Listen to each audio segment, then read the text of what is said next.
Kubera one லைனில் சொல்லணும் அப்படின்னாக்கா, படத்தில் பிச்சைக்காரனாக இருக்கிறது ரொம்ப கஷ்டம். ஒரு நாள் பிச்சைக்காரனாக வாழ்ந்துப்பார், ரொம்ப கஷ்டம் அப்படின்றாங்க. ஆனால் இவங்க என்ன பண்ணிட்டாங்கன்னா, இந்த படத்தை உட்காந்துப்பார் அதை விட பெரிய கஷ்டம் அப்படின்ற மாதிரி இவங்களே மாற்றிட்டாங்க இந்த படத்தை. உண்மையிலே படத்தில் வந்து இந்த பிச்சைக்காரன் இறந்தானாக்கா அவன் பாடியை தூக்க கூட எவனும் வரமாட்டான் அப்படின்ற மாதிரி ஒரு விஷயத்தெல்லாம் காமிச்சிருக்காங்க. நமக்கு என்னென்னா, இந்த படத்தை பார்த்ததுக்கப்புறம் பிச்சைக்காரங்க மேலே வந்து நமக்கு ஒரு சாஃப்ட் கார்னர் வரணும். ஆனால் பார்க்குற எல்லார் மேலேயும் கோவம் வர மாதிரி ஒரு படத்தை எடுத்திருக்காங்க. அந்தளவுக்கு ஒஸ்ட்டாக இருக்குது இந்த படம், சொல்லிக்க முடியல. ட்ரைலருக்கு ஓகே கொஞ்சம் கேவலமாக தான் இருந்துச்சு, ஒத்துக்கிறோம். அட்லீஸ்ட் எல்லாருமே ட்ரைலர் வச்சு டிசைட் பண்ண முடியாது உள்ளே ஏதாவது இருக்குன்னு பார்த்தா ட்ரைலரை விட படம் ரொம்ப ஒஸ்ட் ஆகுது. அந்தளவுக்கு கேவலமாக இருக்குது. ரொம்ப லென்த்தாக எடுத்தாங்க ஒரு சீனையுமே. இதை வந்து இன்னொரு 1 மணி நேரத்தை ட்ரிம் பண்ணியிருக்கலாம் அப்படின்ற மாதிரி தோணுச்சு. எதுக்கு ராஷ்மிகா மந்தனான்னு தெரியல.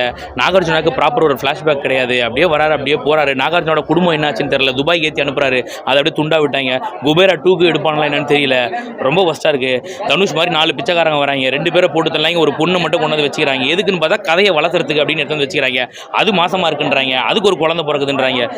ஊர்பட்ட கடுப்பேற்றி விட்டு அனுப்புகிறாங்க. எத்தனையும் நம்ம ஃபாலோ பண்ணுறது. தனுஷே பார்த்தீங்கன்னாக்கா பெட்டிக்குள்ளே போனப்பா இங்கே வந்துட்டேன் அப்படிங்கிற மாதிரி இங்கே போய் அங்கே வராரு, அங்கே போய் இங்கே வராரு, எங்கெங்கேயோ போகிறாரு. சரிடா, இப்போ என்னதான்டானாக்கா இன்டர்வலுக்கு ரொம்ப முன்னாடி தனுஷை தேட ஆரம்பித்தவங்க கிளைமேக்ஸ் வரைக்கும் தெரிஞ்சுக்கிறான்னா பாருங்கள். இது மொத்தம் உட்காந்து பார்த்துட்டு இருக்கிறோம். அந்தளவுக்கு படம் ரொம்ப லேகு.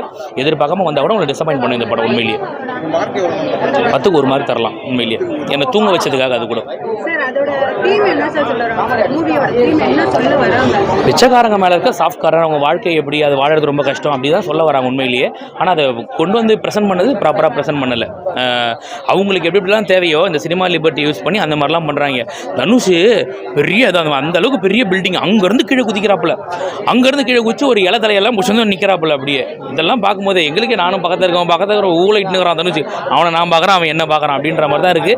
இதெல்லாம் எப்படா கொண்டு போய் வைக்கிறது மாதிரி ரொம்ப இவங்களுக்கு என்னென்ன தேவையோ சினிமா லிபர்ட்டியை பயங்கரமாக யூஸ் பண்ணியிருக்காங்க. வேறு ஒன்றும் இல்லை, ஃபஸ்ட்டு தாங்க உண்மையிலேயே போடாது.